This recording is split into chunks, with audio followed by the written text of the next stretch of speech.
All right, so this is the Shine Bright team call. It is Wednesday. Holy crap, I couldn't figure out what day it was. Wednesday, August 15th. Holy cow. Okay, and that squeaking noise you hear in the background is my dog being a whiny bitch. All right, so tonight we are talking about direction. I popped in the team page a few days ago and I asked you why you were here. All of a sudden my allergies are kicking in. But I asked you why you were here, and we're going to revisit that a little bit later in the call. So direction drives everything. Think about it. Like if you act instinctively, like if somebody lunges at you, I don't know, like whoever lunges at you, like that's not a typical occurrence in life, but like if somebody were to lunge at you, you would like dodge out of the way, right?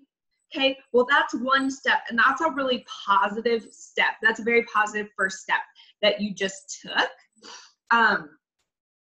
But that is only the first step. That is not anything past that. So, and I'm going to revisit that a little bit later, but I wanted to make sure I put that out there, that the first step is great because that's the necessary action, but direction is what drives us past that very first step. If we just continue with first steps over and over and over again, we're going to take one step forward and one step back, and it's going to be the same thing over and over and over again. We're never going to go anywhere. Okay, direction drives everything. It drives your health, it drives your career, it drives your relationships. If you don't know where you're headed or what you're after, you're never going to get there because you're just going to stay right where you are. Okay, in order to have movement that goes past a single step, you have to know where you are going. We've talked about vision a lot. It's something I believe very strongly in, especially after being able to manifest several of the things that came into my like visualization. So some things that we can do, because having direction is one thing, but knowing the direction is another. Like, hey, I feel forward momentum. Like, yes, that is great. We want forward momentum, but we want to know, we want to intentionally go somewhere. And if along the way that destination changes, that's totally allowed and totally okay. And it's absolutely going to happen. For so long, I said, I hate my job. All I want to do is be a full-time coach. And now I'm at a place where I'm pretty happy. I know it's just, I'm still in the honeymoon phase. I know that. But I'm like, well, what if I could do both and just make an insane amount of money? Like that would be cool too. So your vision can change, and it will change. And that's totally and completely allowed. In the direction that you're going is probably going to change as well. And that is totally allowed, but we have to start moving that direction. It's kind of like on our GPS where we're like, where you're going from like Dallas to San Antonio, you're like, I'm going to take 35, but then you get to Waco and you're like, oh, traffic in Austin is really bad. So you have to take the toll road around Austin. Like we're going to get rerouted. We're going to change direction. And we may decide after all, oh crap, I was supposed to be in Austin this whole time or whatever. I'm using like really bad metaphors and analogies tonight. I'm sorry. So, we have to know where we're going. So you have to decide why you are here. So there's a couple of ways that you can do that. We can of course do a vision board. Like vision board is my jam. I need to redo mine. I've been saying that for weeks. I'm just gonna fucking do it. Christina, make me do that this weekend, okay? All right. You're also going shopping with me, which you didn't know.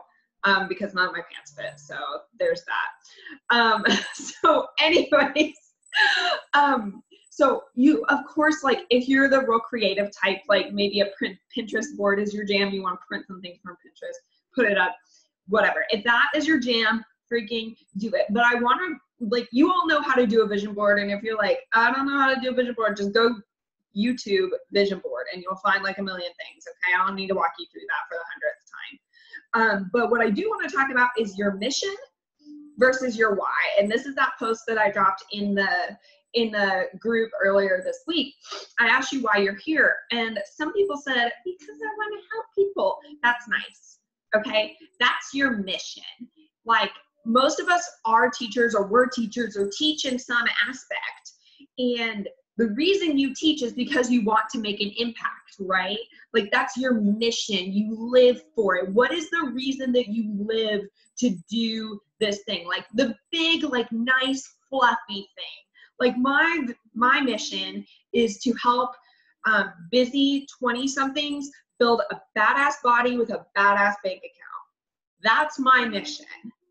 Okay, that is not the reason I do this. That is my mission within this. But the reason I do it is because I selfishly love that I get to make money doing those things that fill me. You're allowed to enjoy making money. You're allowed to enjoy losing weight. You're allowed to enjoy feeling freaking awesome for doing this. It doesn't have to come from servantry.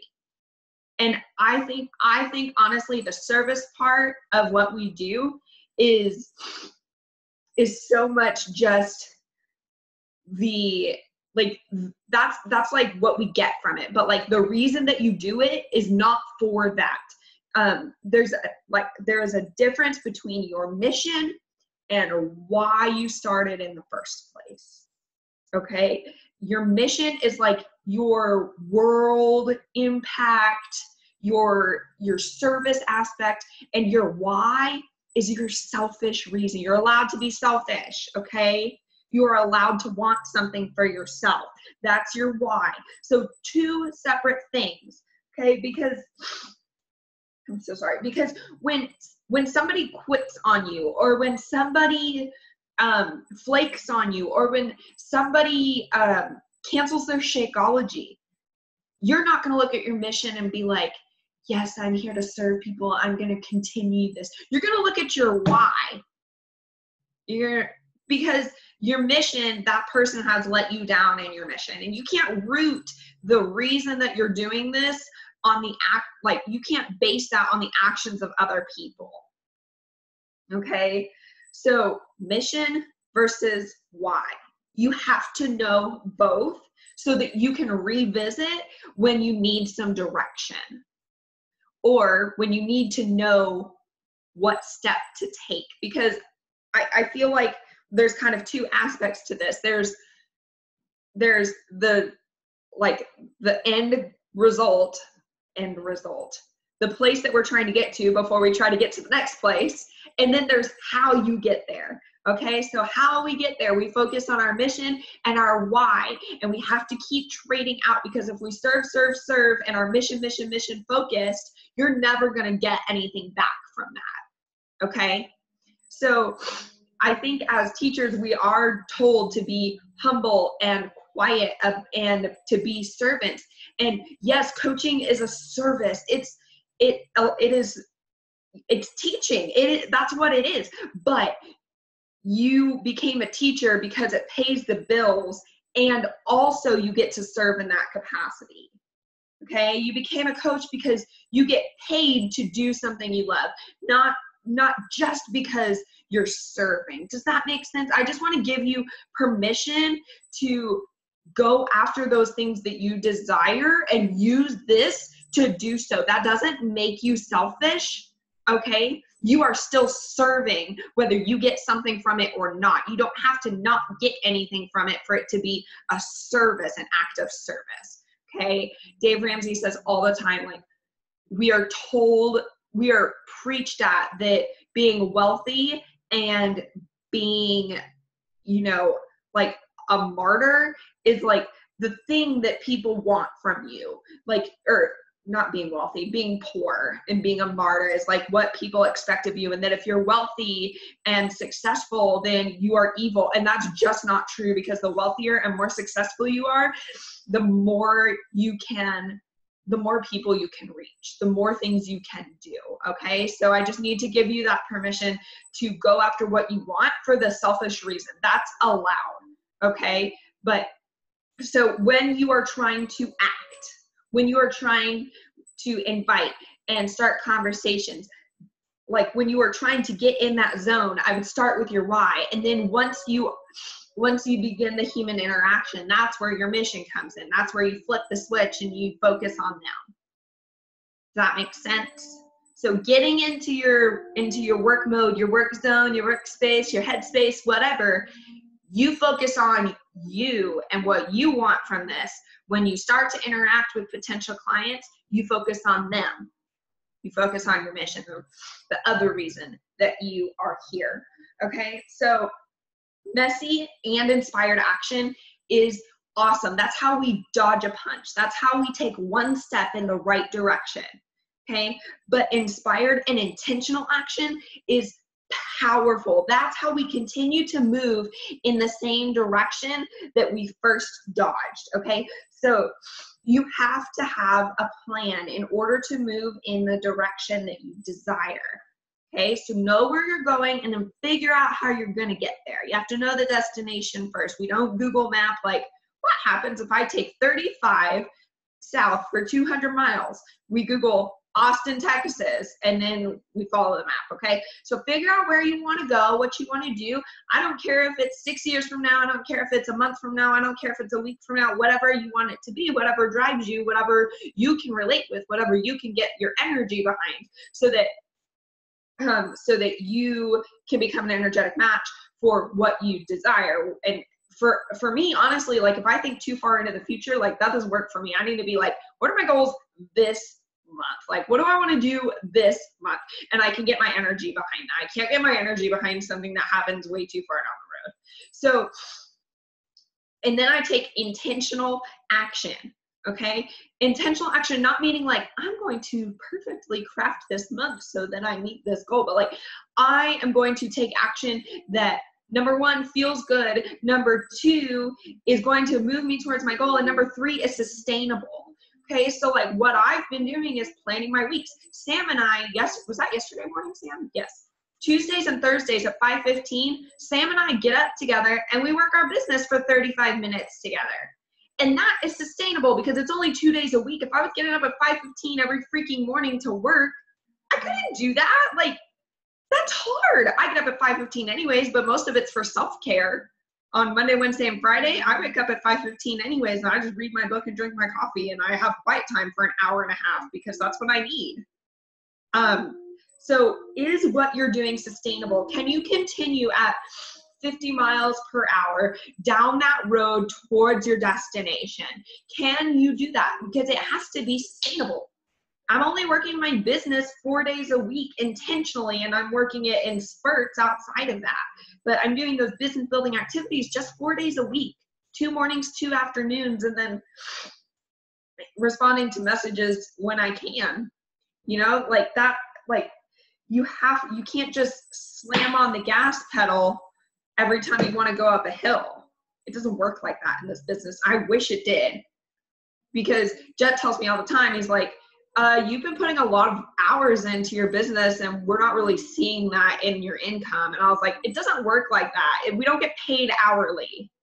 We get paid for our energy. And so if I'm putting in a lot of hours now, it's because I feel good about it. And that energy is going to come back to me later. I'm not worried about it. It's going to come back to me in some way. We can't really like calculate how much we make hourly doing this business. That's stupid, because it's a lot more work on the front end than it is on the back end. Anyhow, so you've got to take those intentional and inspired actions. So like I said, to get inspired, you need to know your destination. You need to know your why. And then to get intentional, you have to know your mission. That's kind of how those relate to each other. So how do you know if you're headed in the right direction? Well, we have to set those goals. So like, let's say your vision, I'm just gonna like use one of the examples on my old vision board. Like mine is to, or actually this is great, this is a good one. Ours was to pay off Jet's tuition with our extra income this month. So we got a bill for $4,000 this month for his tuition. And we said, let's pay off his tuition with all of our extra income this month. So that was our vision. We were like, let's just do that. Let's just do it. Like, it's no big deal. So we have like a very specific amount of money that we need to make. So are we taking the actions that we need to in order to make that money come in? Am I showing up for my current customers? Am I showing up for my team? Am I doing business building activities so that this sustains me into when we get our next bill in December, January, whenever that is, for his next payment of tuition. So I have to, like, I literally can see step by step whether I'm meeting my goal or not. And just so you guys know, we're like more than halfway there with our income for the month. So that's pretty cool. It's really cool to be able to go, this is what we want, and I'm taking this step, this step, this step, and this step to get there. Not just like, oh, I'm working my business so that I can have money. Like, assign that a purpose, or, you know, or reward yourself. If you don't work your money that way, that's fine too, but reward yourself. Like, oh, when I have, you can do it a couple of different ways. You can do, when I have held myself to a routine and a standard that feels good in my business building activities, then I'm going to go treat myself to a pedicure. Or when I have helped 3 people this month, then I'm going to go get a massage. Or whatever it is for you, whatever motivates you, whatever keeps you driving the bus forward to your destination. Okay, I feel like I went on a little bit of a rabbit trail there, but I'm just going to keep going with it. Whatever it is, it has to be sustainable. So when you create your routine, your sustainable journey, make sure that you try it out for a couple of weeks. And if after a couple of weeks it still feels good, that's great. And it's, guys, treat it like your workouts. There's gonna be days where you don't want to do it. But would you rather, my dog's licking the door. I don't know why. He looks like he's like drunk, passed out, and he's like licking the bottom of the door. It's very bizarre. I don't know what I was saying, but you have to make sure, it's like your workouts. So there's going to be days where you get to your workout and you're like, I don't want to do this today. And then you have to decide whether you want to choose grace or whether you want to choose your goals. And neither one is wrong. Neither one is wrong. Neither one is right. Okay? You get to choose whether you want grace or whether you want your goals. And that's really cool that we get to choose that. And that's I think what's so attractive about taking this business full-time, or making this a big part of your income, or any part of your income. You get to choose how you want to treat it that day. So just recognize, I think something that like keeps coming to my head is I really want to like get crazy visual with us wanting to pay Jet's tuition. I have it written on my goal board, but I want to put a check for like the exact amount of Jet's tuition. I want to write it out to Texas State University, and I want to put it on my desk. And I feel like I could literally move a pawn across my desk. Like, we're this far, we're this close, we're this close, we're this close. Like, that's what it should feel like working your business. Like, oh, I'm this close to what I want next. I'm this close to what I want next. Oh, I'm here. Okay, what do I want next? I want to go here. And then you can just take steps to continue there. It doesn't matter what the Success Club points say, or what the number of coaches that you sign on, or that sort of thing. Like, that will come when you're taking the actions. That will come when you're taking the steps. That will come when you become an energetic match for what you desire. It will come to you. Okay, as long as you are really intentional about what you want and where you're going, and then you take the actions to get there, the rest of it's going to come to you. All right, cool. So I'm going to stop the recording.